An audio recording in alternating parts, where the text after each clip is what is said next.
حاجی صاحب نے آخری عمر میں فیکٹری لگا لی اور وہ 24 گھنٹے فیکٹری میں رہنے لگے۔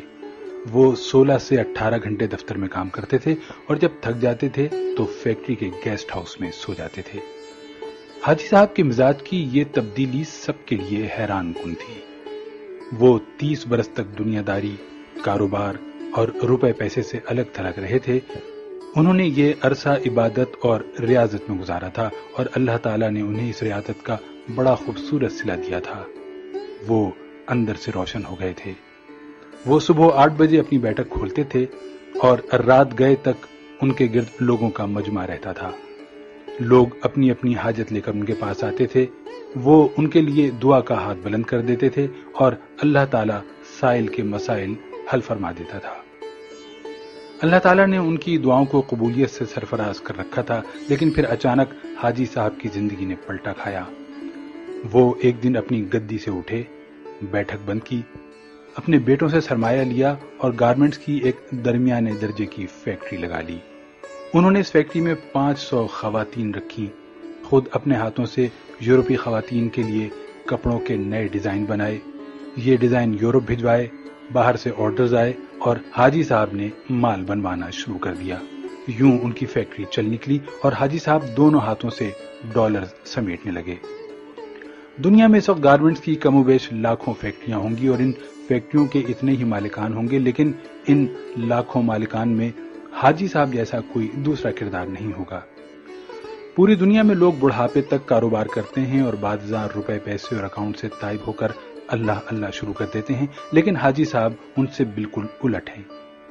انہوں نے 35 سال کی عمر میں کاروبار چھوڑا، اللہ سے لو لگائی، لیکن جب وہ اللہ کے قریب ہو گئے تو انہوں نے اچانک اپنی آباد خانقاہ چھوڑی اور مکروہات کے گڑھے میں چھلانگ لگا دی۔ وہ دنیا کے واحد بزنس مین ہیں جو فیکٹری سے درگاہ تک گئے تھے اور پھر درگاہ سے واپس فیکٹری پر آ گئے۔ حاجی صاحب کی کہانی ایک کتے سے شروع ہوئی تھی اور کتے پر ہی آ کر ختم ہوئی۔ یہ 35 برس پرانی بات تھی۔ حاجی صاحب کی گارمنٹس فیکٹری تھی۔ حاجی صاحب صبح صبح فیکٹری چلے جاتے تھے اور رات بھیگنے تک کام کرتے تھے۔ ایک دن وہ فیکٹری پہنچے تو انہوں نے دیکھا کہ ایک درمیانے قد کاٹ کا کتا گھسٹ گھسٹ کر ان کے گودام میں داخل ہو رہا ہے۔ حاجی صاحب نے غور کیا تو پتا چلا کہ کتا شدید زخمی ہے، شاید وہ کسی گاڑی کے نیچے آ گیا تھا جس کے باعث اس کی 3 ٹانگیں ٹوٹ گئی تھیں اور وہ صرف ایک ٹانگ کے ذریعے اپنے جسم کو گھسیٹ کر ان کے گودام تک پہنچا تھا۔ حاجی صاحب کتے پر بڑا رحم آیا۔ انہوں نے سوچا وہ کتے کو جانوروں کے کسی ڈاکٹر کے پاس لے جاتے ہیں، اس کا علاج کراتے ہیں اور جب کتا ٹھیک ہو جائے گا تو وہ اسے گلی میں چھوڑ دیں گے۔ حاجی صاحب نے ڈاکٹر سے رابطے کے لیے فون اٹھایا، لیکن نمبر ملانے سے قبل ان کے دل میں ایک انوکھا خیال آیا اور حاجی صاحب نے فون واپس رکھ دیا۔ حاجی صاحب نے سوچا کتا شدید زخمی ہے، اس کی 3 ٹانگیں ٹوٹ چکی ہیں، اس کا جبڑا زخمی ہے اور پیٹ پر بھی چوٹ کا نشان ہے، چنانچہ کتا اب روزی روٹی کا بندوبست نہیں کر سکتا۔ حاجی صاحب نے سوچا اب دیکھنا یہ ہے کہ قدرت اس کتے کی خوراک کا بندوبست کیسے کرتی ہے۔ حاجی صاحب نے مشاہدے کا فیصلہ کیا اور چپ چاپ بیٹھ گئے۔ وہ کتا سارا دن گودام میں بے ہوش پڑا رہا۔ شام کو جب اندھیرا پھیلنے لگا تو حاجی صاحب نے دیکھا ان کی فیکٹری کے گیٹ کے نیچے سے ایک دوسرا کتا اندر داخل ہوا۔ کتے کے منہ میں ایک لمبی سی بوٹی تھی۔ کتا چھپتا چھپاتا گودام تک پہنچا، زخمی کتے کے قریب آیا، اس نے پاؤں سے زخمی کتے کو جگایا اور بوٹی اس کے منہ میں دے دی۔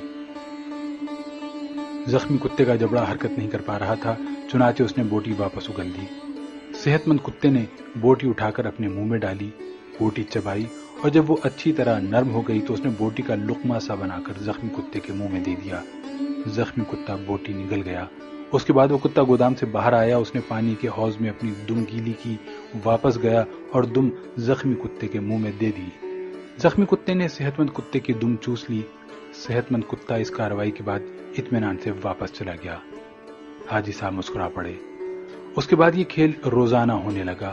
روز کتا آتا، زخمی کتے کو بوٹی کھلاتا، پانی پلاتا اور چلا جاتا۔ حاجی صاحب کئی دنوں تک یہ کھیل دیکھتے رہے۔ ایک دن حاجی صاحب نے اپنے آپ سے پوچھا، وہ قدرت جو اس زخمی کتے کو رزق فراہم کر رہی ہے، کیا وہ مجھے 2 وقت کی روٹی نہیں دے گی؟ سوال بہت دلچسپ تھا۔ حاجی صاحب رات تک اپنے اس سوال کا جواب تلاش کرتے رہے یہاں تک کہ وہ توکل کی حقیقت بھانپ گئے۔ انہوں نے فیکٹری اپنے بھائی کے حوالے کی اور تارک الدنیا ہو گئے۔ وہ مہینے میں 30 دن روزے رکھتے اور صبح صادق سے اگلی صبح کاذب تک رکوع و سجود کرتے۔ وہ برسوں اللہ کے دربار میں کھڑے رہے۔ اس عرصے میں اللہ انہیں رزق بھی دیتا رہا اور ان کی دعاؤں کو قبولیت بھی، یہاں تک کہ وہ صوفی بابا کے نام سے مشہور ہو گئے اور لوگ ان کے پاؤں کی خاک کا تعویذ بنا کر گلے میں ڈالنے لگے۔ لیکن پھر ایک دوسرا واقعہ پیش آیا اور صوفی بابا دوبارہ حاجی صاحب ہو گئے۔ یہ سردیوں کی ایک نیم گرم دوپہر تھی۔ صوفی بابا کی بیٹھک میں درجنوں عقیدت مند بیٹھے ہوئے تھے۔ صوفی بابا ان کے ساتھ روحانیت کی رموز شیئر کر رہے تھے۔ باتوں ہی باتوں میں صوفی بابا نے کتے کا قصہ چھیڑ دیا اور اس قصے کے آخر میں حاضرین کو بتایا، رزق ہمیشہ انسان کا پیچھا کرتا ہے، لیکن ہم بے وقوف انسانوں نے رزق کا پیچھا شروع کر دیا ہے۔ اگر انسان کی توکل زندہ ہو تو رزق انسان تک ضرور پہنچتا ہے، بالکل اس کتے کی طرح جو زخمی ہوا تو دوسرا کتا اس کے حصے کا رزق لے کر اس کے پاس آ گیا۔ میں نے اس زخمی کتے سے توکل سیکھی، میں نے دنیا داری ترک کی اور اللہ کی راہ میں نکل آیا۔ آج اس راہ کا انعام ہے، میں آپ کے درمیان بیٹھا ہوں۔ ان 30 برسوں میں کوئی ایسا دن نہیں گزرا جب اللہ تعالیٰ نے کسی نہ کسی وسیلے سے مجھے رزق نہ دیا ہو یا میں کسی رات بھوکا سویا ہوں۔ میں ہمیشہ اس زخمی کتے کو تھینک یو کہتا رہتا ہوں جس نے مجھے توکل کا سبق سکھایا تھا۔ صوفی بابا کی محفل میں ایک نوجوان پروفیسر بھی بیٹھا تھا۔ پروفیسر نے جینز پہن رکھی تھی اور اس کے کان میں MP3 کا ایئر فون لگا ہوا تھا۔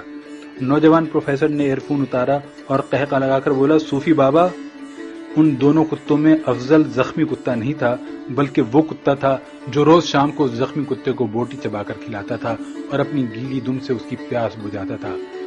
کاش آپ نے زخمی کتے کے توکل کے بجائے صحت مند کتے کی خدمت، قربانی اور ایثار پر توجہ دی ہوتی تو آج آپ کی فیکٹری 500-600 لوگوں کا چولہا جلا رہی ہوتی۔ صوفی بابا کو پسینہ آ گیا۔ نوجوان پروفیسر بولا، صوفی بابا، اوپر والا ہاتھ نیچے والے ہاتھ سے افضل ہوتا ہے۔ وہ صحت مند کتا اوپر والا ہاتھ تھا جبکہ زخمی کتا نیچے والا۔ افسوس، آپ نے نیچے والا ہاتھ تو دیکھ لیا لیکن آپ کو اوپر والا ہاتھ نظر نہیں آیا۔ میرا خیال ہے کہ آپ کا یہ سارا تصوف اور سارا توکل خود غرضی پر مبنی ہے، کیونکہ ایک سخی بزنس مین 10,000 نکمے اور بے ہنر درویشوں سے بہتر ہوتا ہے۔ نوجوان اٹھا، اس نے سلام کیا اور بیٹھک سے نکل گیا۔ حاجی صاحب نے 2 رکعت نفل پڑھے، بیٹھک کو تالا لگایا اور فیکٹری کھول لی۔ وہ اب عبادت بھی کرتے ہیں اور کاروبار بھی۔